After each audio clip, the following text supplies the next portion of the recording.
रात के लगभग 9 बज रहे थे। दिसंबर की ठंडी हवा पूरे शहर में एक अजीब सन्नाटा पैदा कर रही थी। अवनीश पेशे से फोटोग्राफर एक नए शहर में आया था और किराए पर घर ढूंढ रहा था। बजट कम था, इसलिए उसे एक पुराना 2 मंजिला घर मिला, बहुत सस्ता। लेकिन एक कमी थी, उस घर के ठीक सामने सड़क के उस पार एक पुराना कब्रिस्तान था। ब्रोकर ने कहा था, अगर डर लगता है तो मत लेना, पर घर बहुत साफ सुथरा है और किराया आधा। अवनीश हंसकर बोला, भूत प्रेत जैसी चीज़ों पर भरोसा नहीं करता मैं। वो घर ले लिया गया। पहली रात सब ठीक रहा, लेकिन रात के लगभग 2-2:30 बजे टुक टुक टुक खिड़की पर किसी ने उंगलियों से दस्तक दी। अवनीश चौंक कर उठा। खिड़की के बाहर कुछ नहीं था। हल्की धुंध थी और कब्रिस्तान की तरफ वाले लैंप पोस्ट की रोशनी कमजोर पड़ चुकी थी। उसने सोचा बिल्ली या हवा होगी, पर जैसे ही वह मुड़कर बिस्तर पर लेटा, एक बार फिर टुक टुक टुक। इस बार जैसे कोई अंदर आने की कोशिश कर रहा हो।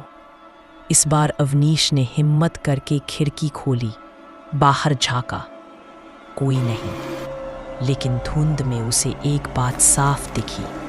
कब्रिस्तान के सबसे कोने वाले हिस्से में एक सफ़ेद साया खड़ा था, सीधे उसकी खिड़की की तरफ देखता हुआ, पर अगले ही पल वो गायब हो गया। सुबह अवनीश ने पास की दुकान से सामान लेते हुए दुकानदार को घर के बारे में बताया। दुकानदार चुप हो गया, फिर धीरे से बोला, साहब वो घर मत रखिए, जिनके पास आपने ये घर लिया है वो यहाँ कभी रहते ही नहीं। घर सालों से खाली पड़ा था। रात में उस घर की खिड़की खुद ब खुद खुल जाती है और लोग कहते हैं वहाँ कोई दस्तक देता है। अवनीश ने मजाक में टाल दिया, लोग बातें बनाते हैं, मैंने भी कल कुछ सुना, पर शायद भ्रम रहा होगा। दुकानदार ने आखिरी बात कही, अगर दूसरी बार सुनाई दे तो जवाब मत देना। अवनीश थोड़ा घबराया, पर फिर भी घर वापस चला गया। दूसरी रात उसने खिड़की के सामने अपना कैमरा सेट कर दिया, जो आवाज़ रिकॉर्ड कर सके। कुछ देर बाद टुक टुक टुक, ठीक वही आवाज़। खिड़की हिली, पर इस बार दस्तक अंदर से आने लगी। अवनीश डर गया, पर हिम्मत करके खिड़की पकड़ी।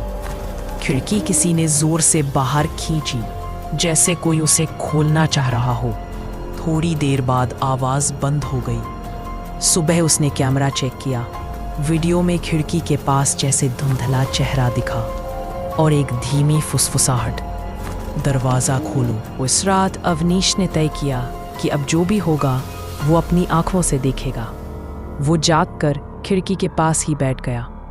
2:30 AM। इस बार दस्तक नहीं हुई, बल्कि खिड़की धीरे धीरे खुद खुलने लगी, और जैसे ही थोड़ी खुली, एक काली सूखी उंगली अंदर आई, मानो किसी ने बाहर से खिड़की पकड़ रखी हो। अवनीश का गला सूख गया। वो चिल्लाने ही वाला था कि उंगली गायब हो गई और खिड़की धड़ाम से बंद हो गई। उसने कमरे की लाइट ऑन की, मोबाइल उठाया और घर छोड़ने का फैसला किया। लेकिन तभी पीछे कमरे के अंधेरे कोने से धीमे कदमों की आवाज आई, ठक ठक ठक। अवनीश ने हिम्मत करके देखा, वहां कोई नहीं था, पर दीवार पर कुछ लिखा था, उसी उंगलियों के निशान से, मत खोलना। अगले दिन अवनीश गुस्से में ब्रोकर के पास गया। उसने सब कुछ बताया। ब्रोकर ने थक कर एक सच बताया, वो घर कुछ साल पहले एक परिवार ने लिया था। उनकी 8 साल की बेटी हमेशा रात में खिड़की खोलकर कब्रिस्तान की ओर जाती थी। एक रात वो बच्ची गायब हो गई और सुबह उसकी लाश कब्रिस्तान के उस कोने में मिली जहां तूने पहला साया देखा था। तब से कहा जाता है कि वो बच्ची हर रात खिड़की पर आती है और किसी को बाहर बुलाती है। अवनीश ने पूछा, क्या कोई वहां रहा है मेरे पहले?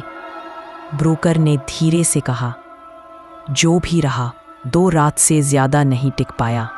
अवनीश ने उस रात घर खाली करने का फैसला किया, लेकिन बारिश और तूफान ने उसे रोक दिया।